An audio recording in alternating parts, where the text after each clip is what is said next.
Thank you so much. Good afternoon, everyone. Thank you for the invite. Thank you for giving us at the Institute the possibility of collaborating with you. We met a few months ago. Some of my colleagues have a much longer partnership with you. It's been a pleasure since the very beginning. And I firmly believe that this is one of those beautiful opportunities that allow this region, this county, to stand out as an example to others, to showcase what works, what can be improved, and how to learn from each other at the national level and international level as well. So I was asked to give a very short presentation on, I would say, the state of the debate on sustainability around the world and what we do at the Institute as well. Some of you may know us, some of you may have come across our name only today for the first time. So why do we have an Institute for Sustainability in Surrey and how we can work together? So I'll try and do both in 15 minutes, and then after Joanna gives her presentation, we'll sit for a Q&A session.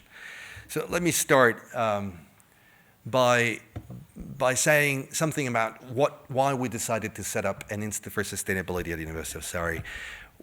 We didn't do it for the environment. We did it for ourselves. We believe that sustainability is about living better. It's not something that we need to do to save the environment. It is something that we need to do to save ourselves, to live a better quality of life, to build a better society, a more just, a more efficient society. Unfortunately, the kind of economy we have developed over the past century and a half is very inefficient. It's very unsustainable. It's not delivering what we need. So it's a great opportunity to really change the fundamentals of how society has been designed. That's why we say that what we want to achieve is sustainable well-being. It's living well. And I think this is also very strongly connected with what WWF, for instance, does when it shows constantly the relationship between our economic systems and our natural systems and social systems. So the Institute is also a very atypical academic institution, so it's not boring. We try to be upbeat. We try to work hand in glove with policymakers and businesses. We work for practice and impact. We're not to publish papers. We don't want to be remembered for having done something that will sit for the rest of our lives in a library. We want to be remembered for having done something that changes people's lives. So that's why I'm saying to a community of business leaders, of activists and practitioners, come and talk to us, because that's what we want to do. We want to work with those that want to change our society on a daily basis. And we do so in a transdisciplinary fashion. So we're putting together very, very hybrid teams of engineers and philosophers, chemists and economists, because we believe that fundamentally our sustainability challenge is not about finding the right technology that will save everyone, but it's about working together more effectively. We have all the solutions. We know what needs to be done. The problem is that we're not doing it because we're not coming together. And those in charge of our infrastructure think of infrastructure from a very, very siloed approach. They do not really focus on how that impacts the rest, society, the environment, and so on and so forth. Those that focus on urban planning do not think about people. Those that focus on people do not think about nature, and so on and so forth. So we need a transdisciplinary, transsectoral, systemic approach. So that's why we bring everyone together, and we say to them, look, there is a challenge that involves the expertise of those who know the technical part, but also those who know the social part, those who know the environmental part. They all have to come together effectively. You can imagine on a daily basis, what does it mean to rethink mobility, for instance? Does it mean to replace a traffic jam on the A3 from a traffic jam of internal combustion engines to a traffic jam of electric vehicles? Or does it mean to rethink what we move? Why we move all the time, how we move goods, how we move people, and so on and so forth. If you're looking at it only from a technological perspective, you're going to end up with a traffic jam of electric vehicles, which is what is happening in Norway, by the way. Everyone has an electric vehicle now. All the privileged parking is gone. There's no privileged parking anymore because everyone is driving a supposedly privileged car. People are getting stuck in traffic all the time anyway. And so that's what we want to avoid. We want to make sure that sustainability means better conditions for the environment, better conditions for society, better conditions for everyone, also from a personal point of view. This is how we do it, our philosophy of work. So our aim is to produce sustainable well-being. We want to have solutions that increase the well-being of everyone for the long term. We want to do that through research and action. So again, we're not interested in being remembered as wonderful scientists. We want to be remembered, if possible, as people that contributed effectively to practical solutions. And that means working together. There's also an obsession among academics that you think you can do things solo. You know, everyone wants to be the next Einstein. And I think if Einstein was alive today, he would say that the real challenges the world is facing cannot be solved by one person alone. So probably the future will be led by many Einsteins. No one will remember the names, but they will remember what they did together. And I think that we have to accept and understand that intelligence has become a collaborative effort, not an individual one. And that also brings me back to the idea of working with leaders and practitioners at all levels. That's why the university is opening up to business. We're open for collaboration with business at all levels, and I'm going to tell you more about it in one of the next slides. And finally, a key point is what we call whole systems. As I said earlier, not one discipline will fix these issues. Climate change has got much to do with the environment as it has with society, the way we consume, why we consume, or, as I said, what we move, why we transport things back and forth. You don't want to end up with a solution to a problem that generates another problem, which is often what happens. So only from a systemic perspective, you can deliver solutions that are tackling all the challenges at the same time. When I say that we want to work very, very closely with business leaders, policy leaders, and so on and so forth, I say that not only from an academic perspective, but also from a solutions perspective. That's why, as part of the Institute, we have created what we call the Sustainability Innovation Hub, which is a place where everyone can come together and discuss challenges. And the challenges that one business faces may be the very same challenges another business faces, and we have to start sharing knowledge. And to do so across disciplines, across sectors. We may find out that the same problems that a small and medium enterprise in Surrey faces may be felt also by the Surrey County Council, may be felt by a hospital, may be felt by the university. When it comes, for instance, to how we use our resources or energy or plastic or waste. So we're learning more and more, for instance, that many institutions you wouldn't suspect are fundamental polluters. But they may be charities or NGOs. You think, oh my gosh, how's it possible that a charity is also a fundamental polluter in our county? We wouldn't expect it, because everyone is operating with resources that are limited, and not always do we have the most efficient, intelligent systems in place. And that's what we want to do with the hub, bringing them together, creating the conditions to access a pool of over 200 scientists from all different disciplines to come together and find innovative solutions to systemic problems. Okay, so you're going to hear more and more about it, and I know some of you are already collaborating with our colleagues at the hub, especially with Natalie Hines, whom you know. She's been on the review panel of the CREST Awards, so she has been working with you for some time. And it is crucial that we start understanding these issues as collaborative processes and innovation-driven conversations that we want to have at the Institute. Now, this was the nice part of the story. Now there is a bit of a negative one. So you know, you're all perfectly aware, I mean, you wouldn't have come up with a Sustainable Business Award if you were not concerned about what's happening to our climate, to our biosphere, to our society. I think I could say this, you could have many different perspectives on sustainability. I mean, I'm extremely worried about the fact, for instance, that climate anxiety has become a widespread phenomenon around the world, that the youth is concerned about the future, seriously concerned about the existential threat of not being able to live on a planet that is the only one we have. Notwithstanding the attempts by Elon Musk to bring us to Mars, I'd rather try and save this beautiful planet than live a terrible life on Mars. The European Union and many other national and international institutions are serious about reducing our emissions. This is going to impose regulations on businesses going forward. Some of them may be draconian at some point. I think we've seen with the pandemic how quickly governments go from being business-friendly, absolutely liberal when it comes to the freedom of the market and all of that, like you cannot reduce this, you cannot do that, you cannot impose a regulation on economic activities until there's a crisis. And then overnight, I was in government at that time. Overnight, we decided to shut down business for good. It was beautiful. The same people that up until a minute earlier said, you can't do this for the climate or for any other reason, including for medical reasons, because that's bad for business, did not hesitate to shut down economies on a day, overnight.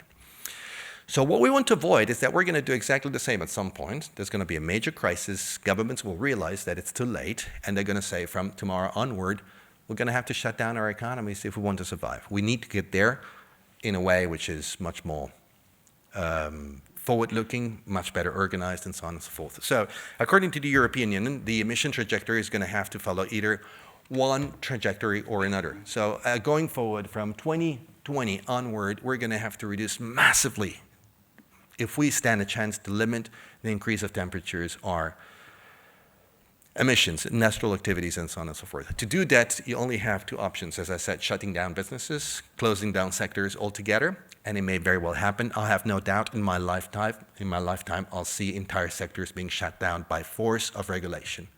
Just like it happens in war, like it happens in major crises, like it happened during the pandemic, or to be visionary, to be better organized, to be consistent, and to do so before things get out of control. And that's why we need to work together for sustainable solutions, to make sure that every activity, every organization, not just businesses, but every single social organization is able to get there without destroying the freedom and the ability of continuously creating beautiful jobs, meaningful jobs, and having a positive impact in society.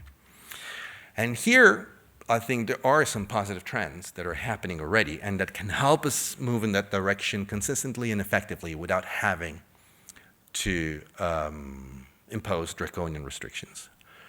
A couple of years ago, the Harvard Business Review published a piece that many of those that work on sustainable business will remember. It was about the idea of changing the philosophy behind the market and why a corporation exists. You remember in the 19th century, the whole concept of limited liability was introduced to create what is considered by many people a fundamental social psychopath, which we call a corporation. You create a corporation whereby no one takes responsibility for what happens. We only get the profits, but if something terrible happens, it's no one's responsibility. And guess what? That's been happening for over 100 years. Pollution becomes societal problems, negative social impacts, everyone's problems, never the problem of the corporation itself. And this was considered a fundamental virtue of the market, so that you separate the people responsible for something from the people responsible for taking those decisions. And then for about a decade now, there's been a focus on re-embedding the concept of well-being and benefit into the very purpose of why we set up organizations in the first place. So the Harvard Business Review calls it the fourth sector of the economy after the public, the private, and the third sector. A fourth sector of the economy, which basically says there's no reason why any organization shouldn't be benefit-based to begin with and should actually account for everything in the first place. So in order for you to have a license to operate as a corporation, as a business, you shouldn't only look at your balance sheet when it comes to profits, but also look at your balance sheet when it comes to social impacts, environmental impacts, and so on and so forth. And that should be a precondition for you to operate. And believe me, within the next decade, this is going to be a precondition for all businesses to operate. Those that do not qualify will not be allowed to exist. You may call them benefit corporations. In some areas, in some countries, are called with different terms. But more and more corporations are embedding the very concept of sustainability, well-being, and benefit into how they operate. Very different from corporate social responsibility. Corporate social responsibility is like makeup. You do whatever you want, you destroy, you damage, and then try to somehow save your face, clean your conscience by doing some philanthropy. That's not what we need.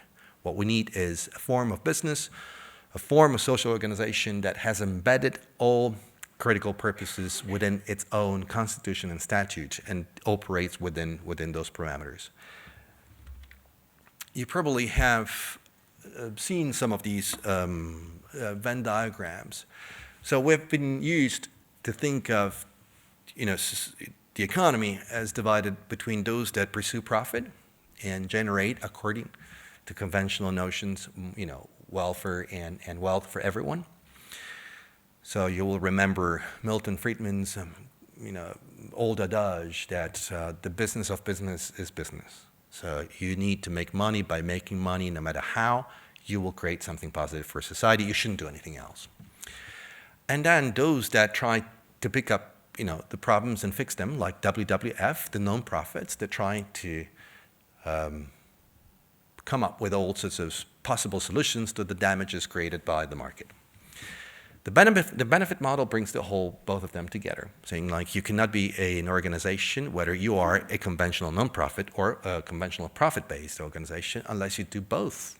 WWF needs financial profit to operate. They need to pay salaries. They have inputs and outputs, as much as IKEA or as much as any conventional corporation that will need to generate profit that is really profitable. So, and by that I mean something that is certainly superior and of higher value than the value that has been used in the production process. So if you pollute, if you damage, whatever you do needs to be fixed within your business model. It shouldn't be someone else's preoccupation and concern. And this model can lead to different tools that we know, and I'm expecting that among some of you there may be benefit corporations and B Corps and so on and so forth. They're becoming more and more common around the world. Purpose-driven organizations that are constantly pursuing a purpose which is multi-layered and as integrated, and that becomes the operating principle of the corporation itself. No more separation, but integration. You probably have come across this man, head of BlackRock. A few years ago, he said something that shook the markets. This is the biggest investment fund in the world, saying basically, I can't read it from here, but you can read it, without a sense of purpose, no company, either public or private, can achieve its full potential. And the most important part is the second sentence. Those who will not do that will lose their license to operate. They can lose their license to operate because investors are not going to be interested in investing in them anymore. That's the market telling the market where to go.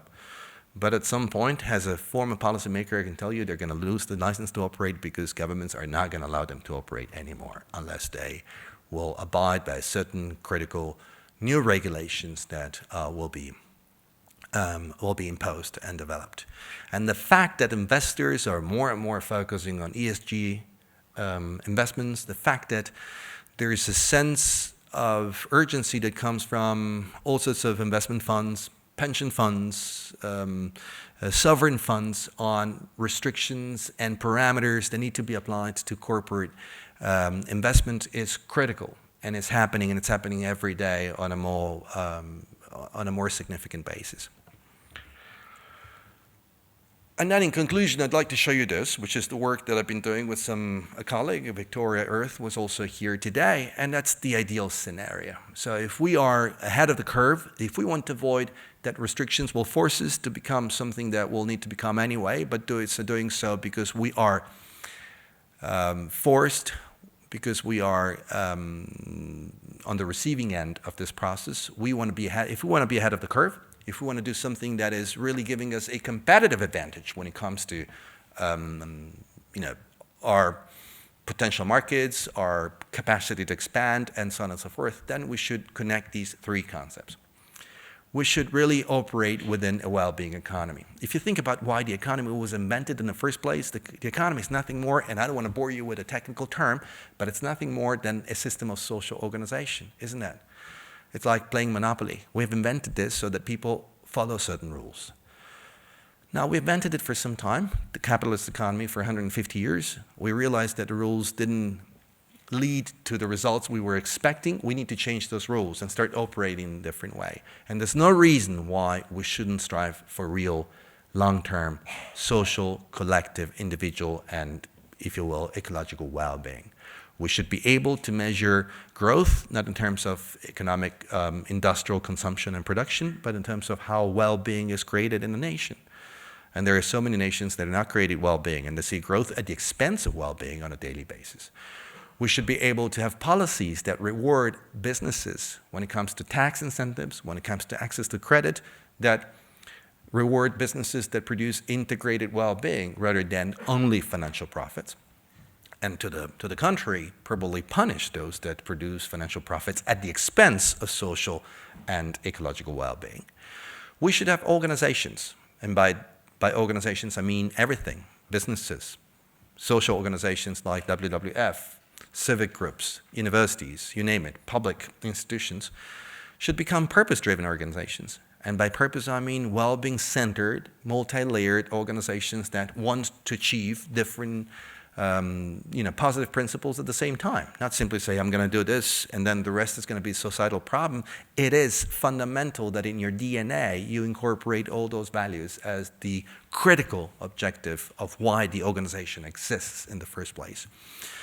And something we have long forgotten, that work is not just earning a salary. Work is a way of participating in society, and it should always be meaningful. We shouldn't live in an economy in which we try to be happy at the expense of our jobs or notwithstanding our jobs. Our jobs should actually be meaningful. Companies, organizations shouldn't be allowed to continuously produce jobs that are detrimental to individual and collective well-being. That shouldn't be seen as a plus. It should be seen as a minus. Meaningful work should be a precondition for every organization to operate. And it's very closely connected with the idea of meaningful lives. We should see the whole concept, which is really, really driving me nuts, of work-life balance should actually be completely overcome. It's a bit like, it's like schizophrenia applied to labor regulations. Why should it be a balance between work and life? As if work was imprisonment, as if we had accepted that work was something you do at the expense of your life. Work should be part and parcel of living a good life. And if it's happening at the expense of your personal well-being, it shouldn't be considered work anymore. So if you bring the three levels together, you can really have a macro dimension, a macro objective of building a national well-being economy in which everyone contributes to a form of economic growth which is well-being based, not consumption-based. You have organizations that operate within society, within and without the market, that are purpose-driven, no more profit-driven, or no more exclusively profit-driven, and they produce meaningful jobs, meaningful work, and create the conditions whereby everyone can participate meaningfully to increasing collective well-being. So all of this generates a system whereby sustainability gets integrated into everything we do. Sustainability shouldn't be an add-on, shouldn't be something we do as an afterthought. It should be absolutely ingrained in how our societal and economic systems work. For as long as we're not going to be there, sustainability will be seen as a sacrifice, will be seen as something that we do because we have to do it for the environment, because we have to do it for the climate, and without understanding that, honestly, all of this goes down to us finding ways to build a better society. Because the society we have built and the economy we have built, whether we are seriously experiencing climate change or not, wasn't perfect to begin with, wasn't optimal to begin with. If you think about the fact, as I said, I've got 2 young children, and the main cause of death among the youth is suicide across the world. How could you justify someone coming from a different planet coming here and saying, hold on a second, so you are screwing up the planet, potentially destroying an entire civilization, and at the same time you're not even having so much fun as you do it. I mean, what's wrong with you, humanity? So they would say, is this the optimal societal organization you could come up with at the time when you have the brightest, most intelligent, best paid intellectuals and innovators around the world? No, you can do better, right? So in a sense, climate change and the environmental crisis is an opportunity for us to rethink how we have organized society and to do it in a way which is really achieving optimal well-being-based results. Thank you.